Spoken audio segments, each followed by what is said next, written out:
Sa pagpasok ng Burr Months, marami ng Pinoy ang naghahanda sa samot-saring pagdiriwang na idaraos sa buwan ng Disyembre. Maliban kasi sa Pasko, ay mayroon pang ibang pagtitipon ang magaganap sa buwang ito. Kung ano-ano yan, babalitaan tayo ni Dayan Medina. Mahalaga sa bawat Pinoy ang isang pamilya.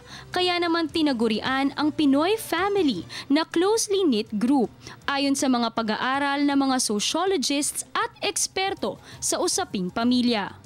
Ang pagpapakasal ay sagradong pagkakataon ng pagbubuklod ng dalawang pamilya mula sa angkan ng lalaki at ng babae.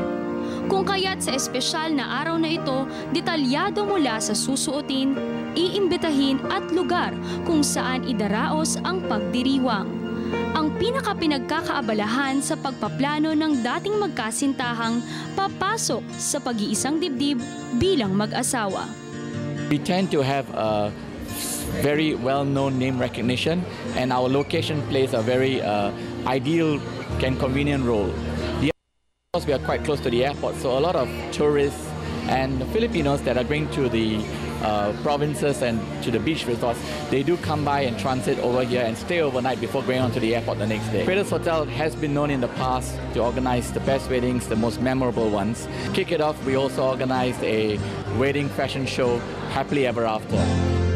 Ayon naman sa pag-aaral ng ilang eksperto sa pagpapakasal, itinuturing na wedding month ang December, maliban sa katagang June brides. Kaya sa pagpasok ng Burr Months, hindi lang ang kaarawan ni Jesus o Christmas ang pinagtutuunan ng pansin, kundi ang kasalan para sa mga nais mag-isang dibdib at bumuo ng pamilya. Kaya sa itinanghal na Ever After, a wedding affair, itinatampok ang ilang kilalang wedding gown and suit designers na sinabayan ng himig ng madrigal singers.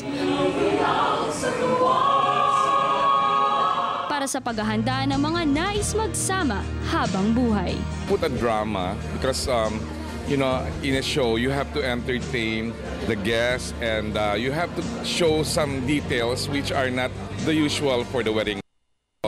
It's up to the client who wanted to have a gown and see our works here in this fashion show. Dumalo rin sa nasabing bridal fair ang nagpanalo ng korona sa Miss Universe Canada 2013 na si Riza Santos. Isang Pinay na pinanganak sa Alberta, Canada, na lalaban rin sa Miss Universe 2013 sa Moscow, Russia. Filipino Canadian, I'm proud to come from a multicultural country.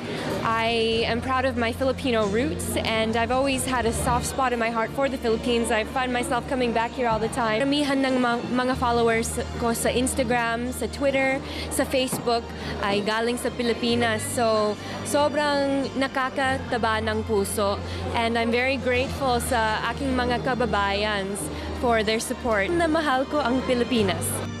Para sa balitaan, ako si Dayan Medina, Telebisyon ng Bayan.